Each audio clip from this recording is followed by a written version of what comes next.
Well, if we need 4 wins and a draw, 5 wins, we've got to start on Saturday, Glenn. They seem to have hit a bit of form at the wrong time for us. Yeah. This attacking, free-flowing football. Well, they've had a nice fixture list all of a sudden. Come from nowhere. Yeah, they made the change, and obviously it's worked out for them. But it's not a great time to be playing them, or is it? Well, Palace probably look at it now, having won the last 2 games, that if they win this one, they'll be safe.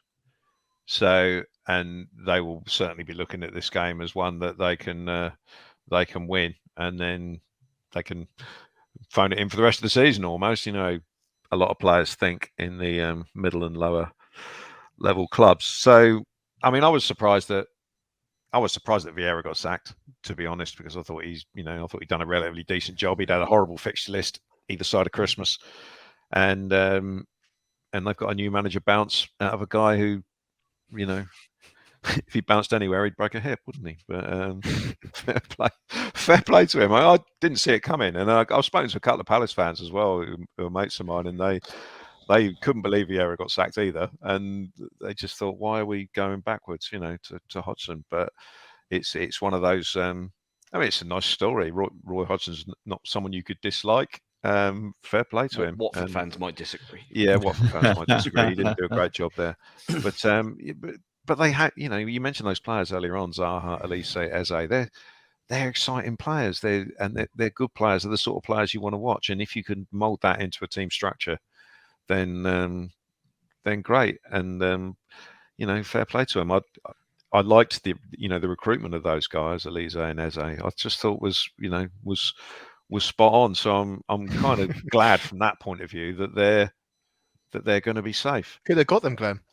The opportunity. Southampton could have got them. Let's but playbook and trust process and all that. We'll do a whole separate episode about the recruitment at the end of the season. Can I miss that one? Jacob, we mentioned it earlier, but this is the kind of game that's going to define the season, not Manchester City, is it? It's this. I know we've been saying this for weeks and months now, but it's win or we're screwed, aren't we? Really? Yeah, it's crunch time. About how many games have we said that about? And Southampton have meandered and lost by 1 goal. I think if we lose this one, we're going to be starting looking at when it's mathematically certain. Yeah. That's what worries me. I think this game will illuminate and highlight all the mental strengths and weaknesses of this team, where from how they start the game, from their energy levels, from their belief. Are they able to keep going? If as soon as Palace have a attack or have a sustained wave of pressure, our Southampton are going to stand up, and I think that's one of the reasons why we've been quite impressed by Bednarik recently. I think you look at him and he does show that type of leadership, and he's one of them at the moment who's puffing out his chest and trying to give it back to the opposition. There's a lot to take into it, and it all comes back to that thought or notion of time. Sellers needs time, and he needs a week now with these players to press like you would have believed. He needs these players like Sulemana, who he seems to have a go at 24/7, throughout the 90 minutes on that pitch, because he doesn't quite understand the triggers or anything, to really draw them in this week. They trained today. They're going to be in training all week, and they've got to go for it. I think the atmosphere was good yesterday in the first half, and I think Southampton fans need to stick with them next weekend, because it's going to be low points. It's going to be some rocky moments, but Southampton need to go for it, and they need to be clinical, and they need to do everything they can to win. And that mentality that I keep talking about, these younger players who've been questioned at times with their mentality, those type of players need to stand up as well. And even if you're not going to be in the squad this week, and given there are 28 of them training at the moment, there's going to be a few negative bodies out there. They've all got to pull in one direction. This is the time where Southampton have to be alive, as Ruben Sellers keeps saying. So I think next weekend I'm looking forward to it, because everything's going to come out in those 90 minutes. I'm massively nervous, I'll be honest.